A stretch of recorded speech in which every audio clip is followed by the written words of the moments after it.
Good evening. Yeah, it's evening. Celtics fans, it's CB on the Seas. We're talking about the famous win by the Seas over the Wizards. Seventh win in a row. They're 17 and 10. 27th game out of the season. 82 games total. So my pull-up three, by the way, enjoying a nice aeronaut. This is the Imperial Galactic Circocumulus. Be careful if you pick this up. It's 7.9. This will knock you on your keister like it's a 40 of St. Ides. That's a shout out to a now defunct malt liquor from the 90s.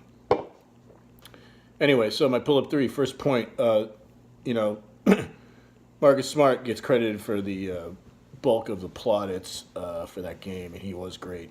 In fact, you'll see later how great I thought he was. But Rob Williams, I thought it was a coming out party. It was definitely his best game, with Al out and all the other guys out.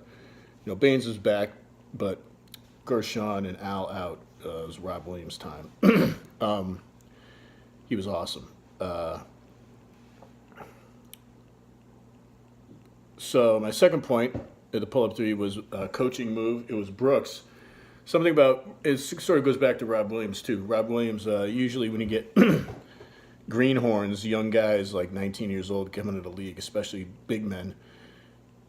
One unifying characteristic of all of them is that they get in foul trouble really early in the games whenever they come in, and it's something that's sort of conspicuously absent from Williams' game so far is his lack of getting into foul trouble. And I'll draw your attention. I think I talked about it in the last show, but the first block he made on Davis in New Orleans in the New Orleans game a couple of nights ago, where Davis, they were 1-on-1 in the low post, and Davis was working on him, and then Davis threw up a fake, that would work on 99% of the other veterans in the league. But Williams stayed on the ground and then went up on the second shot and swatted him. And I thought that was pretty incredible, especially for somebody so green. I've been on him. I've been high on him a long time, ever since I saw him jumping around. So the second point was Brooks. It's clear that he wanted to get Williams into high pick and roll so the Celtics would switch and get, force the Celtics to put the switch, and then he'd have Williams guarding John Wall and Bradley Beal, which is what happened, which I thought was shrewd, and that's probably going to happen more when the book gets out on Williams, and teams are going to try to get him into bad situations. And the first time they did that, Wall took him off the dribble and drew a foul on Williams and on his way to a three-point play. So I thought that was interesting. Scott Brooks I don't really think is a very good coach, but that was pretty smart what he did. Third point is statistics. It's not a statistic, but it's comparing statistics, statistical lines from the box score between Daniel Theis and Rob Williams. They both played 14 minutes, but I would argue that Rob Williams' game was a lot better, if for no other reason than he only committed 2 personal fouls and Theis fouled out of the game. So Theis played 14 minutes. Their points were generally the same.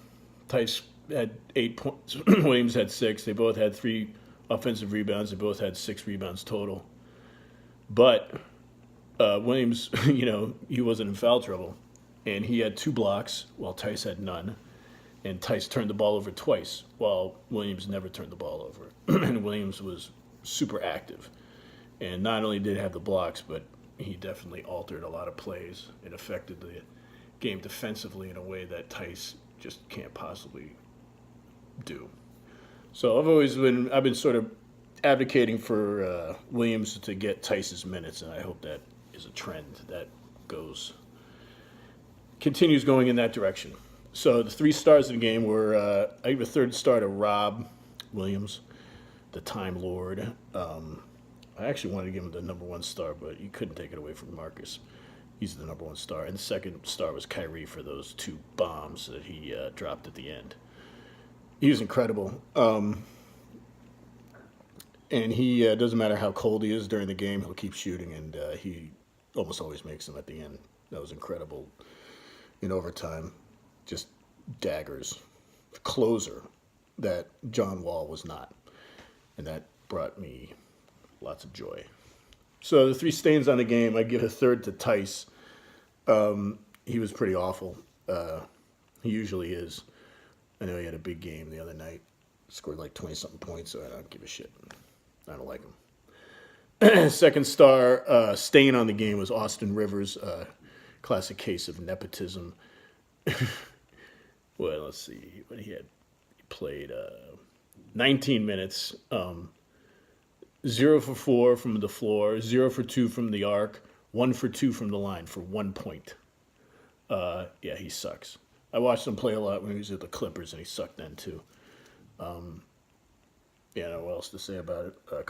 Just how many, it reminded me of Mark Sullivan for all you old Red Sox heads, sort of son of the owner, even though Doc Rivers isn't an owner, he's a coach, but he might as well be.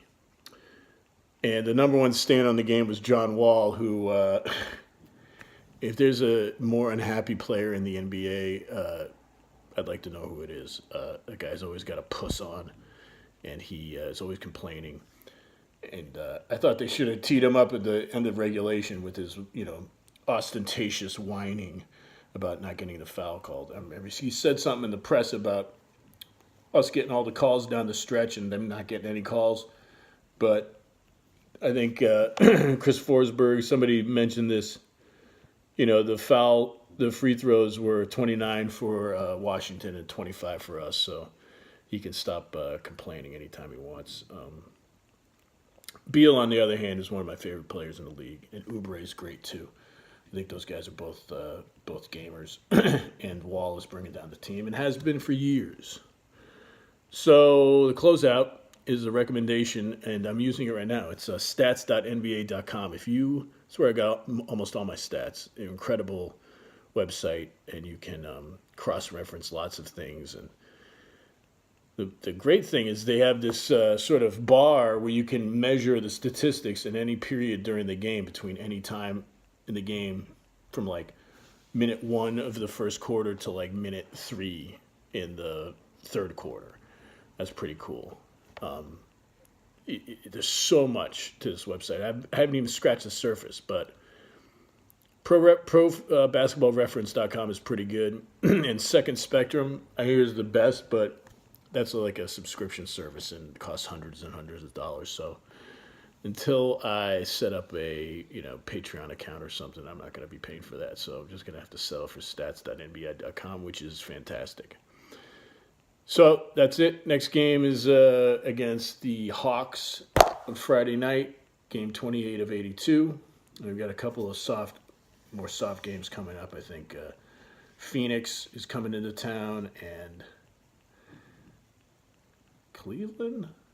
Somebody's soft, but then the next big game is against the Bucks, and that's coming up I think next weekend. So I'm definitely looking forward to that. But Celtics are flying. More Rob Williams.